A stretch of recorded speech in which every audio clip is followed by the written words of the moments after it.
Deep within your body, coiled like a serpent at the base of your spine, lies an ancient force, a power so vast, so intelligent, so dangerous that most spiritual traditions chose to hide it.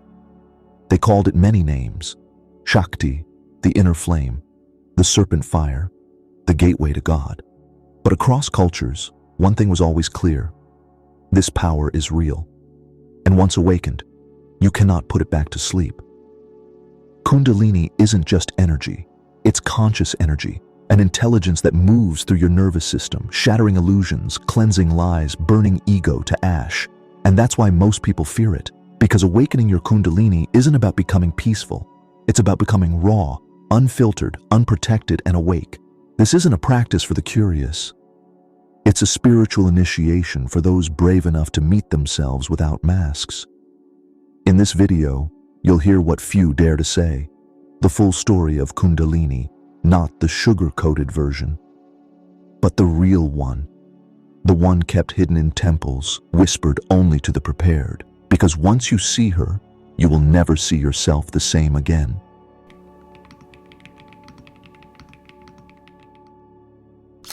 The idea of Kundalini didn't begin in modern yoga studios. It wasn't created by New Age writers or self-help gurus. This serpent force has been known for thousands of years, feared, revered, and only ever whispered about in temples, pyramids, monasteries, and mystery schools.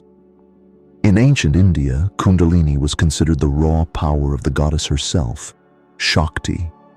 Not a metaphor, not an idea, a living, breathing cosmic force lying dormant in the human body. And not everyone was allowed to awaken it. Only initiated yogis, after years of preparation, purification, silence, and surrender, were trusted with the mantras, mudras, and breathwork to tap into her. Why?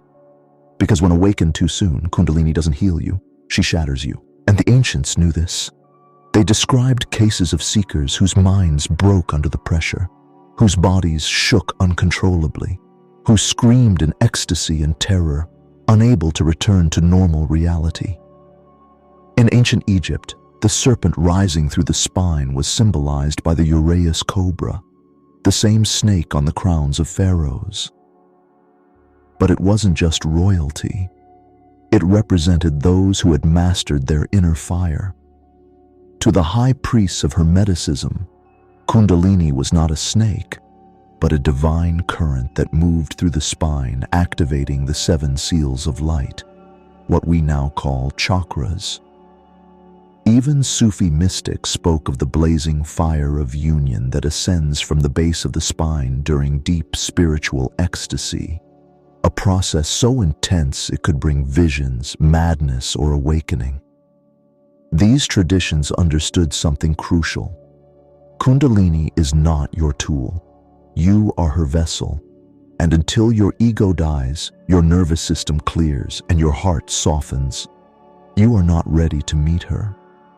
That's why the ancients taught in layers, hiding the deeper truths behind metaphor and poetry. Only those who could read between the lines ever found the real path, because power without purity leads to destruction, not liberation.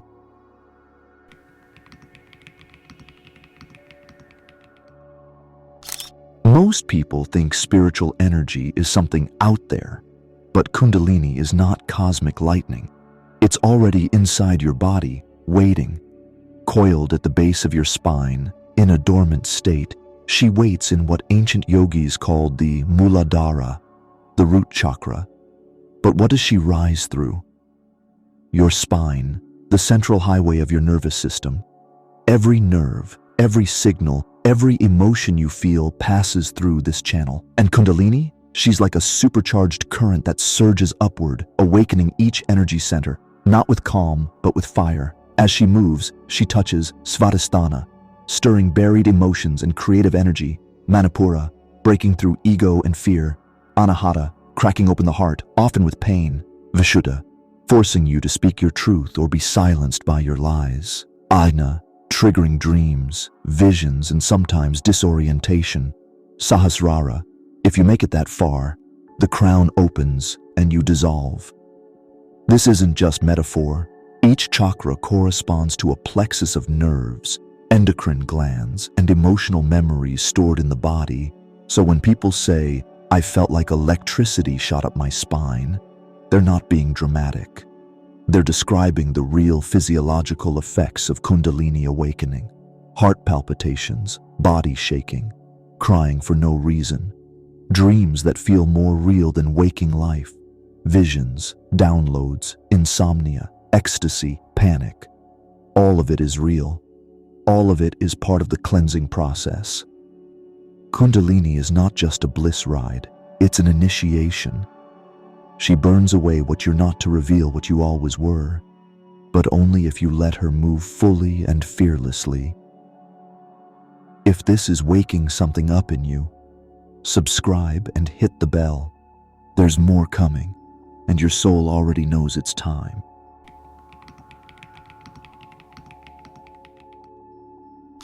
Everyone loves to talk about the light, the visions, the peace, the transcendence, the bliss, but very few are willing to talk about what happens when the serpent bites instead of rises. Because Kundalini is not a toy. She is fire, and fire, when not respected, burns everything in its path. Around the world, thousands of spiritual seekers have rushed to activate their Kundalini using breathwork, mantras, psychedelics, and forced meditations without any real understanding. And what happened? Some woke up in terror. Some couldn't sleep for weeks. Some were hit by waves of depression so deep they thought they were dying. Some ended up in psychiatric wards with symptoms doctors couldn't explain. This isn't a myth. It's called Kundalini syndrome, and it's very real. Symptoms include uncontrollable shaking, spontaneous screaming or laughing, visions of death or darkness, extreme sensitivity to sound and light, feelings of being possessed, sudden loss of identity, intense fear or panic attacks, total ego collapse.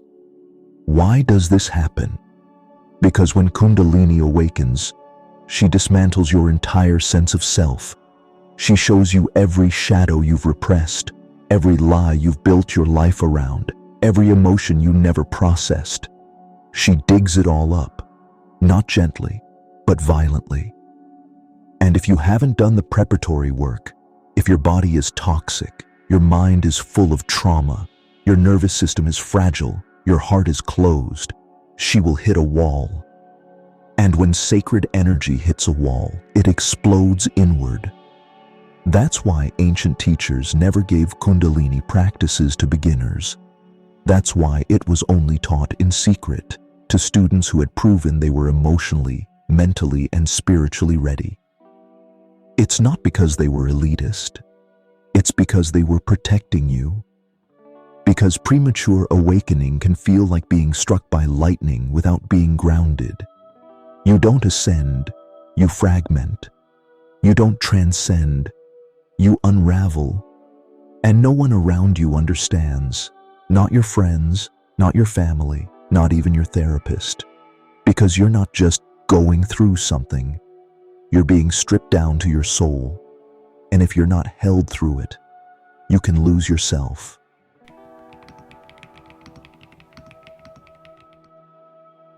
So if Kundalini is so powerful, so dangerous, so overwhelming, why awaken her at all?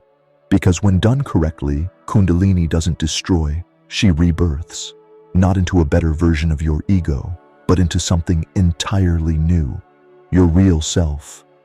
But the path there is narrow, not impossible, just sacred. It begins with one word: preparation.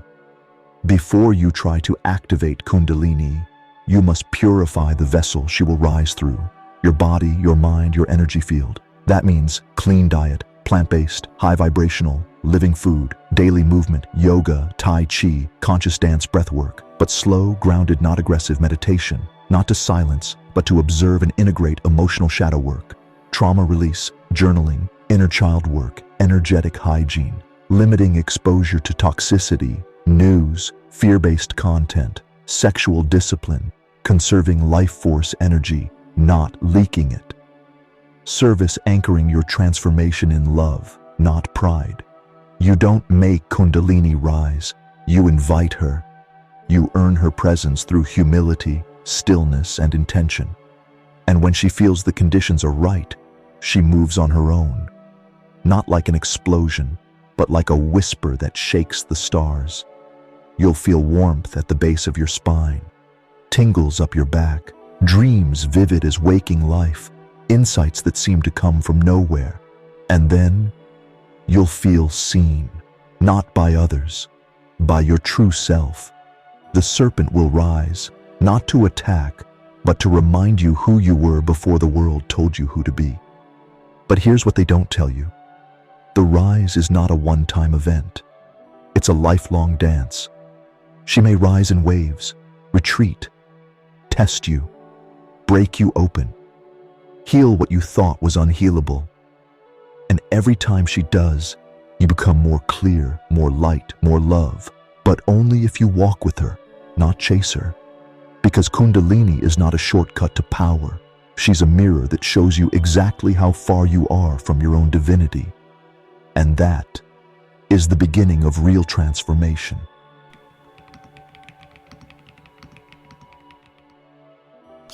If you've done the work, if she rises not through force, but through sacred surrender, then something incredible begins. Not overnight, not all at once, but piece by piece, your entire reality begins to shift. Let's start with the body. You begin to feel alive in ways you never did before. Not just healthy, electrified. Your breath deepens, your posture straightens, not by effort, but by instinct. You move with grace, as if something ancient is now dancing through you. Cravings begin to disappear. The need to numb, to escape, to distract, they simply fade. Your senses heighten. Food tastes deeper. Colors seem brighter. Nature speaks louder. Because you're no longer living through the lens of survival. You're living through the lens of presence. And your mind? That's where the biggest changes begin. Old patterns start to collapse. Limiting beliefs fall away without effort. You don't fight your trauma. You see through it. You begin to download insights in dreams, in silence, in sudden waves of clarity.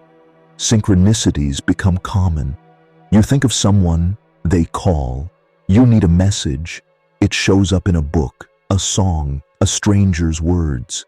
It's not magic. It's alignment. Because Kundalini is more than energy. She is the bridge between your personal consciousness and the divine intelligence of the universe. And as she activates each chakra, you don't just feel spiritual, you become a vessel for something greater. You begin to serve not from ego, but from flow. You create art, speak truth, help others, not because you should, but because you're being moved. People around you notice. They can't explain it, but they feel it. You become magnetic, not because you're trying, but because you've stopped resisting who you are. And this is the secret. When Kundalini awakens, you don't become someone new. You return to someone ancient, the real you, before fear, before trauma, before programming. And reality responds to this truth. You don't just heal yourself, you begin to reprogram the field around you, because your energy no longer comes from effort, it comes from source. And once you touch that, you can never go back.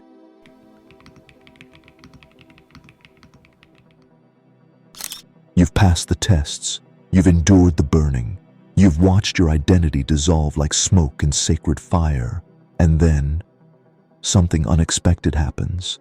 Beneath all the layers of power, the intensity, the visions, the tears, you find something simple, something soft. Love. Not the romantic kind, not the conditional kind, not even the spiritual kind you read about, but a living current of truth that says, you were never broken, you just forgot who you are. This is what Kundalini is really here to awaken, not just energy, but memory. The memory that you are not separate, that the light you chase outside is the same flame that has always burned within. The divine feminine force of Kundalini is not here to make you powerful. She's here to make you whole. To take your pain, your stories, your masks, and burn them to ash.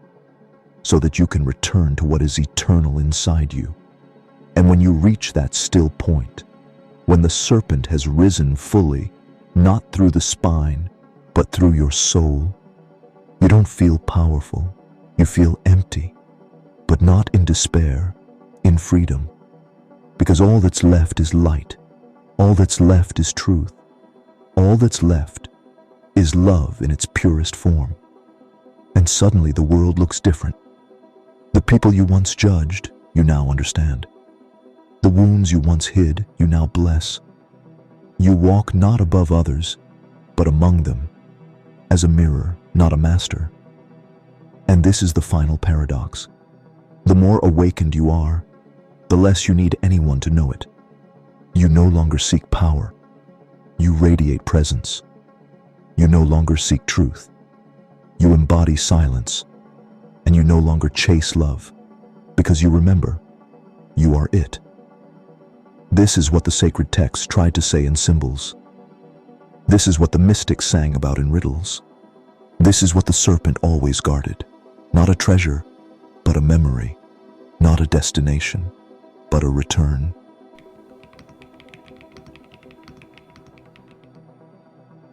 Now you know. This wasn't just a story about an energy. It was a story about you.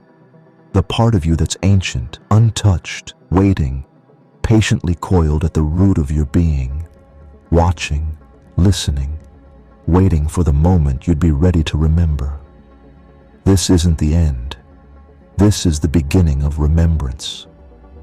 Because now that you've seen her, now that you've felt even a glimpse of what she holds, you can't unsee, you can't go back to sleep. The dreams will get louder, the synchronicities will come faster, the lies you once believed about yourself, they won't hold anymore. You're not broken, you're not behind, you're not lost, you're just waking up. So what now? What will you do with this fire? Will you feed it with truth or drown it with distraction? Will you follow the call or fear your own power? The choice isn't tomorrow, the choice is right now. And remember, every true awakening begins alone, but it doesn't stay that way. Because when one soul rises, it lights the path for 1,000 more. Maybe that's why you're still watching. Maybe that's why you were meant to see this. So I'll leave you with this. What if your awakening isn't just about you, but about the souls who will only awaken because you did? Let that question burn, and when you're ready, you already know what to do next.